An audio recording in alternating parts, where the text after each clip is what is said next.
दावड़ साहब जी। जी मोहतरम दावड़ साहब जी। बहुत शुक्रिया चेयरमैन साहब। सबसे पहले तो मेरे जो भाई आगा हसन बलोच साहब ने बात की, मेरे जो भाई आगा हसन बलोच साहब ने बात की, बिल्कुल यकीनन इनका तो इनके नंबर्स के हिसाब से भी एक कमेटी की चेयरमैनशिप का हक बनता है। 4 इनके अपने नंबर है, 2 हम आज़ाद उम्मीदवार भी अपना वोट इन्हीं के खाते में डालेंगे। इनके एक चेयरमैनशिप, ये कोई इनको खैरात में नहीं मिले, इनका अपना हक बनता है। मैं जनाब चेयरमैन अपनी गुफ्तगू का आगाज, अपनी तकरीर का आगाज करने से पहले इतना जरूर कहूंगा कि यहां पर तफसीली बातें हुई। ख्वाजा आसिफ साहब ने भी तफसीली तकरीर की, माजी की बातें भी हुई और माजी की गलतियों की बातें भी हुई। जो जिस तरीके से हमारे सियासतदान फैसिलिटेटर रह चुके हैं अमरीयतों की, उस पर भी बात हुई। मॉरल स्टैंडिंग की भी बात हुई पॉलिटिशियंस की, लेकिन एस्टेब्लिशमेंट की भी बात हुई और एस्टेब्लिशमेंट के जितने मुख्तलिफ लोग जिसमें शरीक होते हैं, मुख्तलिफ ऑर्गन्स, उस पर भी तफसीली बात हुई। लेकिन मैं एक गुजारिश करना चाहता हूं कि जब तक इन तमाम गलतियों को हम रिकॉर्ड पर नहीं लाएंगे, हम मुस्तकबिल की मुस्तकबिल में अपनी इस्लाह नहीं कर सकते। यहां पर एक चीज जो मुसलसल डिस्कस हुई वो अफगानिस्तान के हालात हैं। बदकिस्मती हमारी यह है कि अफगानिस्तान के बारे में हमारी पॉलिसी पहली भी जैसी थी अभी भी वैसी है, उसमें कोई कोर्स करेक्शन अभी तक नहीं हुआ। जो हम भुगत चुके और जो हम बार बार तकरार करते आ रहे हैं कि हम अपनी माजी की पॉलिसीज की वजह से भुगत रहे हैं, उन पॉलिसीज की हमने अभी तक इस्लाह नहीं की। और जब मैं कहता हूं कि उन पॉलिसीज की हमने अभी तक इस्लाह नहीं की, तो वो इसलिए कि हम बार बार इस फ्लोर पर मैं ये बात रिपीट कर चुका हूं कि हमारे इलाके में दहशतगर्द रिग्रुप हो रहे हैं और हम उसके लिए पॉलिसी नहीं बना रहे हैं, हम उसके रोकथाम के लिए कोई पॉलिसी नहीं बना रहे। जनाब चेयरमैन, मैंने चंद दिन पहले, काफी अर्सा पहले सोशल मीडिया पर एक तकरीर देखी असफंदियार वली खान साहब की, गालिबन 1997 की कौमी असम्बली में थी, और उसमें जिस तरह आज मैं यहाँ पर एक एक जगह की निशानदेही कराता रहा हूँ कि फलानी जगह पर दहशतगर्द है, फलानी जगह पर दहशतगर्द है, वो उनकी तकरीर हूबहू वो 97 में एक एक जगह की निशानदेही करा रहे थे कि वहां पर दहशतगर्दों के अड्डे हैं, वहां पर दहशतगर्द अपनी कार्रवाइयां करते हैं। लेकिन मेरे ख्याल में किसी ने उस पर तवज्जो नहीं दी। फिर उसके बाद फिर 9/11 भी हुआ। 9/11 के बाद फिर जिस तरीके से ये सारी चीज पहली फिर सारी दुनिया ने देखी, अभी भी वो चीज उसी तरीके से रिग्रुप हो रही है। आज भी सुबह शुमाली वजीरिस्तान की तहसील में रली के गांव है दरखेल में, वहां पर उस पूरे रीजन में एक ही गर्ल्स स्कूल है, हाई स्कूल है, एक ही गर्ल्स एग्जामिनेशन सेंटर है। वहां पर एक दस्ती बम का धमाका हुआ है। अटैक उनका गर्ल्स एजुकेशन पर था, अटैक उनका हमारी बच्चों की तालीम के ऊपर था। लेकिन इस दहशतगर्दी के रोकथाम के लिए यहां पर ना ही कोई डिबेट होती है, ना ही कोई मनसूबाबंदी होती है। साथ ही साथ कल कोरम एजेंसी में, डिस्ट्रिक्ट कोरम में 4 के 5 if I am not wrong mobile company के एहलकारों को वहां पर अगवा किया जाता है। और जो मैंने सुना है, मैंने खुद देखा नहीं है, कि उनमें से एक की वीडियो भी उन्होंने रिलीज कर दी जिसको उन्होंने कत्ल किया है, और बाकी जो 4 उनके पास है उनकी रिहाई के लिए उन्होंने तावान का मुतालबा किया है। तो ये कौन इसको रोकेगा, कौन इसकी रोकथाम करेगा? अब हम बार बार अफगानिस्तान की जब बात आती है तो हम बार बार ये कहते हैं कि हमारे वहां पर कोई फेवरेट्स नहीं है। हम जब यहां पर कहते हैं कि यहां से लोग जा रहे हैं, यहां से लोग दहशतगर्द वहां पर एक्सपोर्ट हो रहे हैं, फिर वहां से फवाद चौधरी साहब कहते हैं कि ये अमरुल्लाह साले की जबान बोल रहे हैं। बाबा, अमरुल्लाह साले जो इल्जामात लगा रहे हैं उसको जस्टिफाई करने के लिए, उसको साबित करने के लिए उसको किसी सबूत की जरूरत नहीं है। आपका अपना वजीर खारजा उस पर मोहर तस्दीक सबत करता है। आपके अपने सदर पाकिस्तान ने कल ही जो ट्वीट की है, उस ट्वीट में सदर पाकिस्तान कहते हैं कि पाकिस्तान की उभरती मईशत को 2 खतरात लाहिक हैं। एक, अफगानिस्तान में बदअमनी जिस पर हमें उम्मीद है कि तालिबान और उनके हमवतनों को अमन और आश्ती नसीब होगी। ये इट्स जस्ट लाइक इन्वेडिंग, ये आप अपने एक पड़ोसी मुल्क पे हमले की तरफ एक कदम है। ये इस तरह है जिस तरह आप एक पड़ोसी मुल्क पर हमलावर हो रहे हो और वहां पर जो दहशतगर्द कुव्वतें उनकी हुकूमत के साथ, उनके स्टेट के साथ लड़ रहे हो, आप उनको यहां से सपोर्ट कर रहे हो। पिछले दिनों पख्तूनख्वा की सूबाई असेंबली में एक सूबाई वजीर उठकर खड़ा होकर कहता है कि तालिबान तो हमारी जंग लड़ रहे हैं अफगानिस्तान में। कल परसों ही की एक वीडियो है, जिस तरह मुल्क के तूल और अर्ज में ये जनाजे आ रहे हैं तालिबान के वहां पर अफगानिस्तान से। परसों ही की एक वीडियो है पेशावर सिटी में, ये तालिबान के एक जुलूस में वो एक जनाजे को रिसीव करते हैं और वो फिर नारेबाजी भी करते हैं पेशावर सिटी में। जनाब चेयरमैन, पेशावर सिटी में फिर लग हम कहते हैं कि भाई दुनिया हमारे ऊपर इल्जाम लगाती है।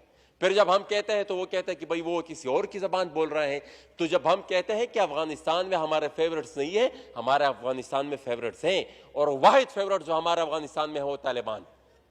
लेकिन फिर इस पर भी थोड़ा इस पर भी सोच करें। अच्छा, फिर जिस तरीके से हमारी पाकिस्तान की मीडिया वहां पर उनकी मसनूई फतोहात, झूठी फतोहात को सेलिब्रेट करने की कोशिश करते हैं। आप सबको पता है कि हमारी मीडिया किनके कंट्रोल में है। एक टिकर बगैर पूछे ये लोग नहीं चला सकते, एक छोटा बयान ये बगैर पूछे कि नहीं चला सकते। तो ये मीडिया से ये बयानात कौन चलवा रहा है?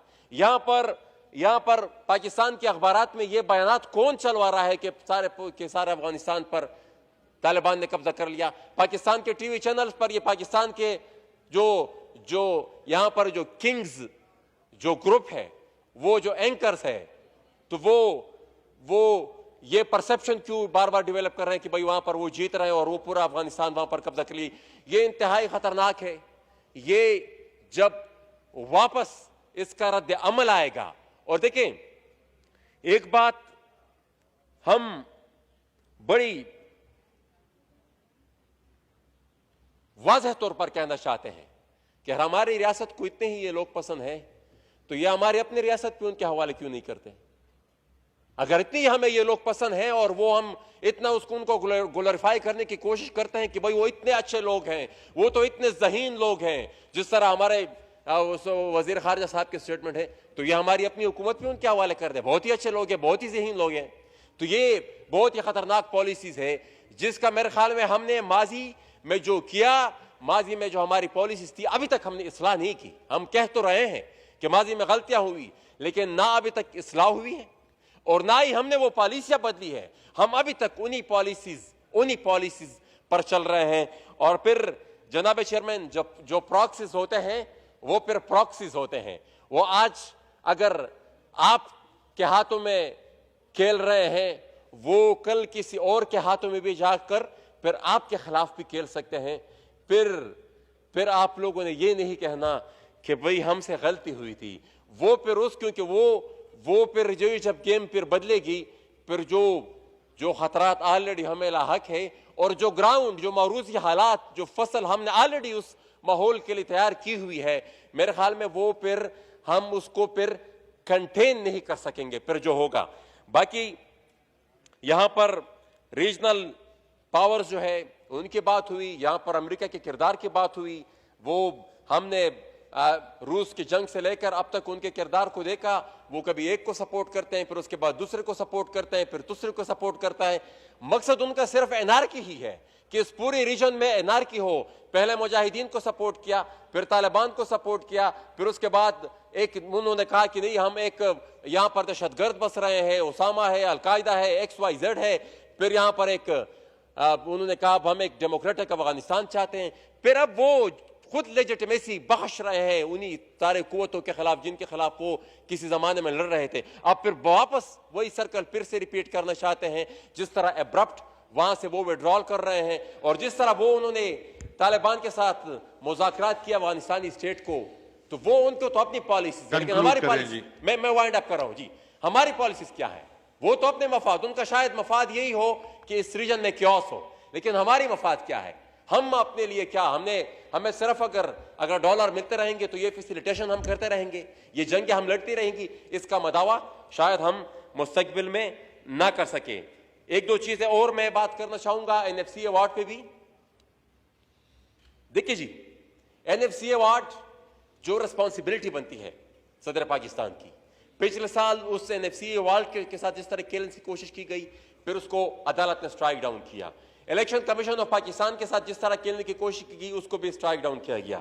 फिर जो रेफरेंसेस सुप्रीम कोर्ट के एक ऑनरेबल जज के खिलाफ भेजे गए, और फिर जिस तरह उन रेफरेंसेस को अदालत ने उनको एक दफा उड़ाया, फिर दूसरी दफा उन रेफरेंसेस को उड़ाया, तो मेरे ख्याल में वो फैसला जो था सुप्रीम कोर्ट का, वो बजाते खुद भी एक अदम एतमाद, और उससे फिर हमारे सदर पाकिस्तान की जो पोस्ट है वो कंट्रोवर्शियल हो गई है। आखिर में एक चीज बलोच मसले की यहां पर बात हुई। मेरे ख्याल में बलोच मसले की हम कहते हैं कि देर है दुरुस्त है। वजीर आजम साहब ने कहा कि भाई इसका सियासी हल निकालते हैं, लेकिन वो सियासी हल फिर थोड़ा उसमें सबको फिर शामिल करना होगा।